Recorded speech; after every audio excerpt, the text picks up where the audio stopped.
Hola, vamos directo al grano. Hoy vamos a desarmar los conceptos del capítulo 8 del libro Psicología y Educación de Susana Léliva. Y quiero arrancar pidiéndoles que se olviden por un segundo de las definiciones aburridas de los manuales, porque nos vamos a meter de lleno en una paradoja gigante sobre cómo interactuamos con el mundo. Piensen en esto. ¿Qué podría tener en común algo tan simple y antiguo como una aguja de coser con, no sé, la red social que usan todos los días en el celular? Suena a locura, ¿no? Parecen de universos totalmente distintos. Pero al hacernos esta pregunta, empezamos a ver cómo cosas súper cotidianas literalmente alteran nuestra existencia humana. La respuesta es increíble. Resulta que ninguna de las dos cosas es un objeto pasivo que simplemente está ahí. Ambas son producciones humanas súper activas.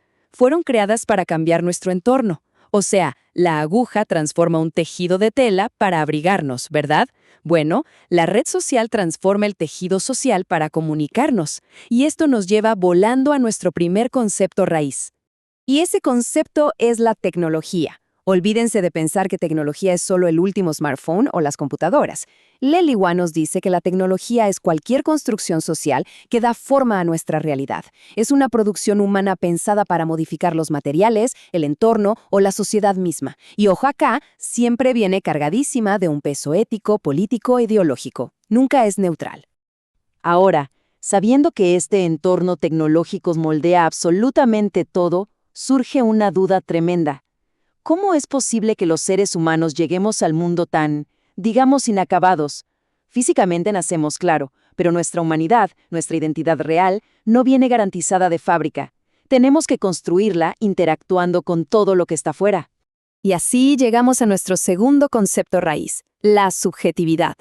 Básicamente significa que no nacemos siendo sujetos plenos. Nos volvemos sujetos. Es como un tapiz enorme que vamos tejiendo todo el tiempo a través de nuestras interacciones sociales, siempre mediados por los objetos culturales y tecnológicos del momento histórico en el que nos tocó vivir. Bueno, ya tenemos las bases de este recorrido. Pasemos a ver qué pasa en el medio. Vamos a hablar de matrices e instrumentos. Imagínense siendo un bebé recién nacido. El mundo es un caos total de luces, sonidos y sensaciones. ¿Cómo hace esa pequeña mente en desarrollo para organizar semejante bombardeo de estímulos, mucho antes de poder decir siquiera su primera palabra? Ese caos inicial se ordena gracias a lo que llamamos matrices de aprendizaje. Son como moldes invisibles. Son esas modalidades súper estables con las que empezamos a organizar y darle significado a nuestras mismísimas primeras experiencias con el mundo y con las personas que nos cuidan. Y de ahí se desprenden otras ideas. Primero, nos damos cuenta de que los símbolos que compartimos nos definen desde el minuto 1, lo que nos muestra que la cultura tecnológica es el tejido básico e ineludible de nuestras prácticas sociales. ¿Alguna vez sintieron esa mezcla rara de estar recontra conectados con la naturaleza, pero al mismo tiempo súper aislados adentro de una ciudad totalmente artificial? Esa tensión se explica por el entorno tecnológico, que es básicamente ese mundo dual, natural y artificial, construido por nuestros antepasados y por el que tenemos que aprender a movernos sí o sí. Pero claro, si no podemos entender ese mundo exterior así por arte de magia, ¿qué puente usamos para cruzar esa enorme brecha entre nuestra mente y el mundo de afuera? La respuesta está en los instrumentos mediadores, que son esas herramientas socioculturales vitales que usamos para actuar sobre la realidad y transformarla. Y la magia realmente ocurre cuando nos preguntamos cómo esas interacciones sociales terminan metidas en nuestra cabeza. Resulta que los procesos psicológicos superiores nacen ahí en lo social y se instalan en nuestra mente gracias a un mecanismo fundamental que es la interiorización. O sea, hacemos nuestro internamente lo que primero sucedió afuera. Perfecto. Vamos a la recta final de este análisis. Entramos en los conceptos de aplicación, signos y pensamiento. Veamos cómo todo esto aterriza en el día a día. Para bajar esto a la tierra, tenemos que hablar de Lev Vygotsky. Él hace una separación teórica brillante. Nos dice que hay una gran diferencia entre las herramientas, que actúan de forma directa y material sobre los estímulos del mundo como si fueran una extensión de nuestra mano, y los signos. Y la diferencia es brutal. Porque mientras una herramienta física, pongámosle un martillo, cambia el mundo material externo, los signos y los símbolos hacen algo muchísimo más profundo, modifican y reconstruyen internamente al propio sujeto que los está usando, nos cambian a nosotros. Entonces, les tiro un acertijo. ¿Cuál creen que es ese signo definitivo?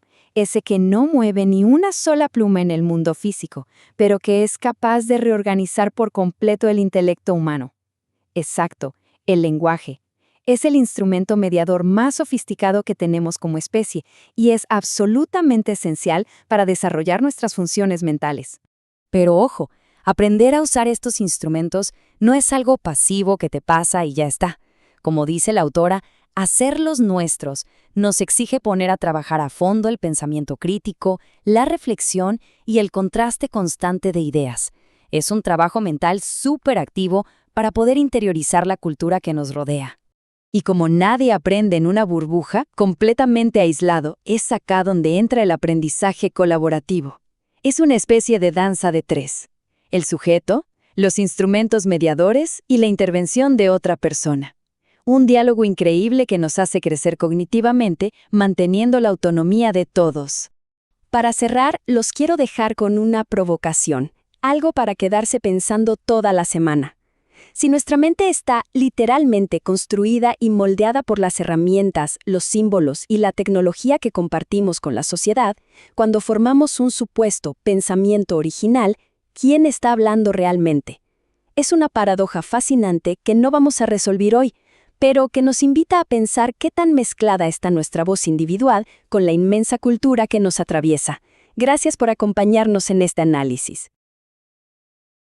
Para avanzar en este tema y complementar los conocimientos de este bloque, podés continuar con la versión extendida dentro de este mismo curso.